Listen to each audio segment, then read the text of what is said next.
Hey guys, let's get more news from Miami Heat, but first, don't forget to subscribe to the channel and leave your like. Jayson Tatum describes bizarre flagrant foul, ankle sprain. Celtics fans held their collective breaths for a handful of seconds as Jayson Tatum was down on the ground holding his left ankle late in Game 4 against the Heat. Tatum put up a practice shot during a dead ball, and in the process, Bam Adebayo put his hand up to contest the look. But Adebayo ended up in Tatum's landing spot as the Celtics star tweaked his ankle. So in the same game where big man Kristaps Porzingis went down, Tatum was also on the ground and in pain. Fortunately, Tatum popped up and was fine after what was deemed a flagrant foul on Adebayo. Tatum said he didn't want to make the play a bigger deal than it was considering it was the playoffs, but there were some doubts. "I was mad just because it's the same ankle," Tatum said. "But I've tweaked my ankle 1,000 times playing this game. So it was throbbing, but the adrenaline made it wear off, I guess, and I just kept playing." Tatum also pointed out he hurt that same left ankle against the Heat in Game 7 last year. He said he also turned his ankle against the Warriors and Clippers, too. That's what Tatum said was going through his mind as he was on the ground in pain. The strange flagrant foul call also came during an important moment in the game. The Heat cut down the Celtics' lead from 28 points to 13 with 5:04 left in the game. But Adebayo's foul stunted all of Miami's momentum as the Celtics were able to come away with the Game 4 win to take a 3-1 series lead. Tatum's ankle appears to be fine, as well, as he finished out the rest of the game. "I don't even know," Adebayo said when asked about the foul. "We're just going to move on from that. You're going to get me fined." Tatum brushed off the flagrant foul, but it's not the first time he could have suffered an injury this series. Tatum was fouled hard in Game 1 when Caleb Martin undercut him, and while Tatum was fine, his teammates stood up for him. That was again the case in Game 4 as Al Horford was furious about the contest from Adebayo, enough to earn him a technical foul. "I know that we get to playing around and trying to contest shots after fouls and things like that, but there's levels to contest," Horford said. "And if a guy's shooting and the play is over with, just kind of let him be. I know he's trying to compete over there, but I was just mad. I don't want to see any of my guys get hurt or anything like that. Thankfully, JT is fine, but it could have been bad." The series now shifts to Game 5, which is set for 7:30 p.m. Wednesday at TD Garden.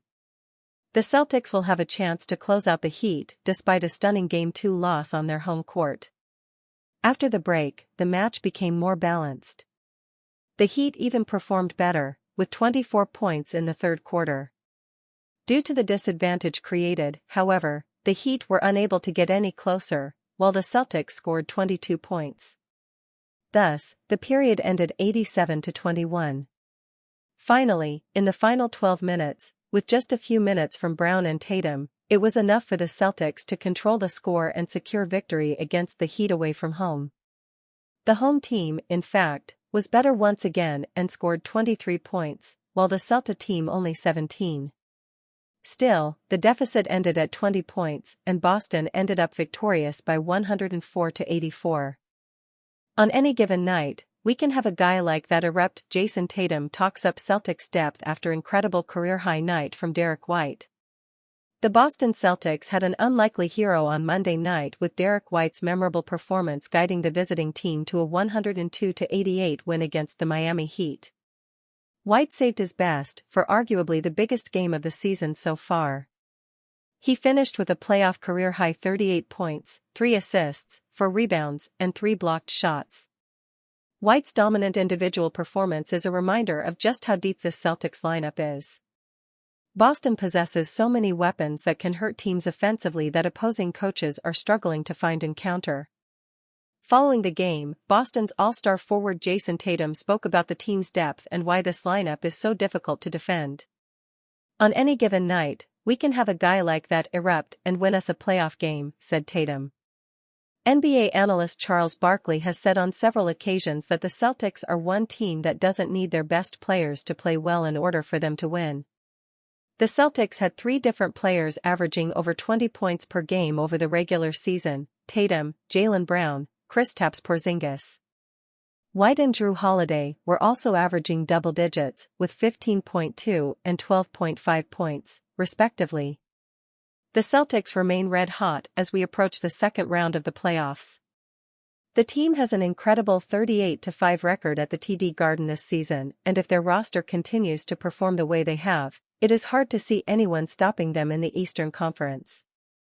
Game 5 will take place in Boston on Wednesday, with the Heat trailing the series 3-1. The duo of Jayson Tatum and Jaylen Brown shone and led the Boston Celtics' victory over the Miami Heat. Thus, the Celtic team stole control of the court from their opponent by winning 104-84 this Saturday, 27, and took a 2-1 lead in the series. In the duel, Brown and Tatum combined for 44 points, 22 each. For the Florida team, Bam Adebayo was the highlight with 20 points and 9 rebounds. The game started with both defenses well positioned. The Heat, for example, scored just 3 points in the first 6 minutes of the first quarter. The Celtics, in turn, also made mistakes, but reached the halfway point of the period winning 12-3. In the remaining part, the visitors continued ahead, but the Florida team improved and the score ended the quarter at 21-12 for Boston. The second quarter returned with better shooting on the Celtic side. After all, he scored the same 21 points in less than 7 minutes. The Heat, in turn, followed behind and gained distance minute after minute. In the middle of the period, for example, the disadvantage was 16 points. From then on, it just kept getting bigger and the quarter ended 63-39. Miami Heat's Jamie Jaquez details hip injury sustained in Game 4 loss to Boston Celtics. The Miami Heat are already facing a huge task against the Boston Celtics in the first round of the Eastern Conference playoffs. They are down 3-1 entering Wednesday's Game 5 in Boston. They are also without injured top scorers Jimmy Butler and Terry Rozier. It could get even worse if rookie Jamie Jaquez is added to the injury list. He did not play the fourth quarter of Monday's loss in Game 4 because of an apparent hip injury. "It was really just my hip, my right hip," Jaquez said. "I felt something give from the beginning of the third quarter going up for a rebound. I tried to get back in there. I tried to give it everything I had." Heat coach Erik Spoelstra said he noticed Jaquez wasn't moving normal in the third quarter. That's when he decided to pull him. "They will evaluate him today. We're going to find out. He's tight in his upper leg. He wasn't moving the way we like," Spoelstra said post-game. "We'll know more today." Jaquez had 9 points on 40% shooting in 22 minutes. His absence saw guards Patty Mills and DeLon Wright receive more playing time in the final quarter. Being sidelined would provide a sour end to what has been a successful season for Jaquez. He is almost a lock as a first-team All-Rookie selection.